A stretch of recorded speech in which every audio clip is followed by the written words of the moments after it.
এরপর ওরু গিয়ে গাড়িতে উঠে বসে। হাসান কিছুক্ষণ পর রেডি হয়ে গিয়ে ড্রাইভিং করতে শুরু করে। ড্রাইভিং করে কিছুক্ষণ পর কলেজের ভিতরে এসে পড়ে। ওরু গাড়ি থেকে নামা মাত্র একটা ছেলে এসে ওরুকে জড়িয়ে ধরলো। তখন ওরু বলে উঠলো আই লাভ ইউ আলামিন। আলামিন তখন বলে উঠলো আই লাভ ইউ টু আমার জান ওরু। তখনই ওরু বলে উঠলো এই কদিন তোমাকে আমি অনেক মিস করছি, কলেজে আসতে পারি নাই বলে। আলামিন তখন বলে উঠলো আমিও তোমাকে অনেক মিস করছি এই কদিন দেখতে না পেয়ে, জানো তুমি কতটা কষ্ট হয়েছে। তখন হাসান বলে উঠলো আপু আপু একটু শোনেন, আমি কি যেতে পারি এখন, নাকি এখনো আমি এখানে থাকবো, কোনটা করবো আপু। তখনই ওরু ঠাস ঠাস করে দুইটা হাসানের গালে চড় মেরে দেয়। এই ছোট লোকের বাচ্চা, তোরে আমি বলছি না আমারে কখনো আপু বা আপা বলে ডাকবি না, আমাকে সবসময় ম্যাডাম বলে ডাকবি। হাসান তখন বলে উঠলো আচ্ছা ম্যাডাম আমার ভুল হয়েছে, আমাকে মাফ করে দেন, আর কোনোদিন বলবো না আমি আপনাকে আপু। হাসান বললো আচ্ছা ম্যাডাম আমি আপনাকে এবার একটা কথা বলতে পারি। বল তাড়াতাড়ি বল, কি বলবি, না হলে আর দুইটা থাপ্পড় কিন্তু কৌশে দিব একেবারে গাল দুইটাই। আচ্ছা ম্যাডাম বলতেছি, সামনের ছেলেটা আপনাকে জড়িয়ে ধরলো কেন, আপনারা কি দুজন দুজনকে ভালোবাসেন। তখন আলামিন হাসি দিয়ে বলে ওরু চাকর এক কি বলে, ওর সাহস হয় কি করে এমনটা বলার, চাকর চাকরের মতো থাকবে, বস্তির ছেলে কোথাকার। তখন ওরু বলে উঠলো আরে বাদ দাও না এইসব চাকর মাকরের কথা তুমি ভাবো, এইসব বস্তির ছেলেদের কথা কেন ভাবো, বাদ দাও। তখন হাসান বলে উঠলো এই যে ম্যাডাম চাকর কারে বলেন, আমি কি চাকর নাকি,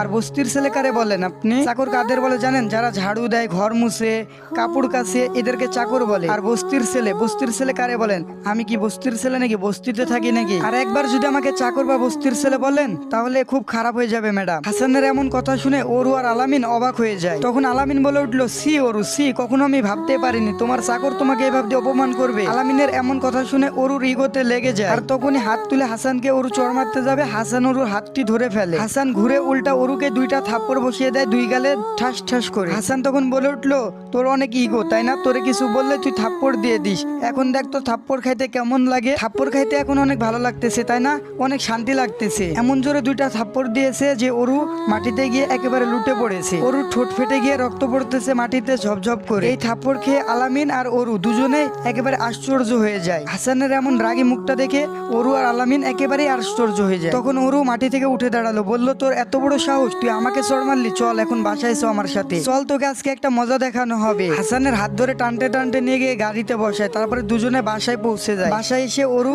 বাসার ভিতরে ঢুকেই চিল্লাচিল্লি করতে শুরু করে দেয়। ওরু মা এসে দেখে ওরু চিল্লাইতেছে, তখন বলে কি হয়েছে তোর এত চিল্লাচিল্লি করতেছিস কেন। তখন ওরু বলল মা এই কুত্তার বাচ্চা চাকরের বাচ্চা কলেজে আমাকে সবার সামনে চড় মেরেছে। ওরুর মা বলে উঠলো হাসান এইসব কি শুনতেছি, হ্যাঁ সত্যি তুমি ওকে থাপ্পড় মারছো। হ্যাঁ আন্টি আপনার মেয়ে আগে আমাকে থাপ্পড় মারছে, তারপরে ওকে আমি থাপ্পড় মারছি। ওরুর মা তখন ওরুকে বলে উঠলো তুই ওকে কেন থাপ্পড় দিয়েছিস আগে ওইটা বল। ওরু বলে উঠলো ও আমাদের বাসার চাকর তাই ওকে থাপ্পড় দিয়েছি। তখন ওরুর মা রেগে গিয়ে চোখ লাল করে বলল কে বলছে ও আমাদের বাসার চাকর, তোকে আমি কখনো বলছি, হ্যাঁ তুমি বলাতে না বলাতে কি আসে যায় মা, আমি ওকে চাকর মনে করি, ও একটা চাকর। ওরুর মা হাসানকে বলে উঠে হাসান ওরুকে তুমি কি বলেছিলে বলো দেখি একটু শুনি। আসলে হয়েছে কি আন্টি, আমি আপনার মেয়েকে যখন কলেজে নিয়ে যাই আপনার মেয়ে গাড়ি থেকে নামা মাত্রই একটা ছেলে এসে জড়িয়ে ধরে আরো কত কি বলে জানেন আন্টি। আমি আপাকে বলে উঠি আপনারা দুজনকে ভালোবাসেন, এটা কি বলা আমার ভুল হয়েছে।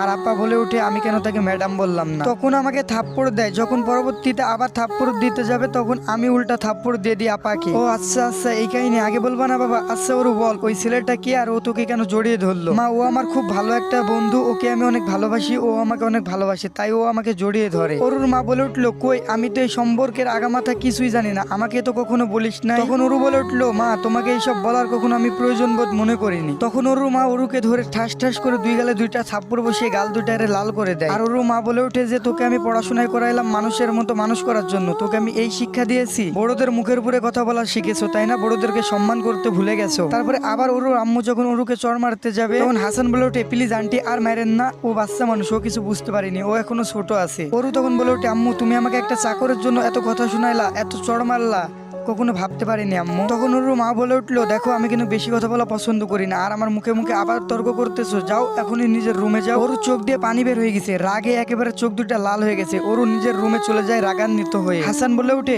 আন্টি ওনাকে শুধু শুধু মারলেন কেন, ওনার এখনো বোঝার বয়স হয়নি। আরে পাগল, ওরে যদি এখন শাসন না করি তাহলে পরে মাথায় চড়ে বসবে, আরো খারাপ হয়ে যাবে। তখন হাসানকে ওর আম্মু বলে উঠে আচ্ছা বাবা তুমি কি পর্যন্ত পড়ালেখা করছো সত্যি বলো তো। তখন হাসান বলে উঠলো আন্টি আমি ইন্টার ফার্স্ট ইয়ার পর্যন্ত পড়ালেখা করছি, তারপরে আর পড়ালেখা করা হয়ে ওঠেনি। তখন অরুর আম্মু একেবারে অবাক হয়ে যায়, হাসানের দিকে তাকিয়ে থাকে। তারপরে কিছুক্ষণ পরে বলে ওঠে, কি বলো বাবা, তুমি ইন্টার পর্যন্ত পড়ালেখা করছো, আর তুমি না বললা যে তোমার বাবা মা কেউ নাই, তুমি রাস্তায় মানুষ হয়েছো?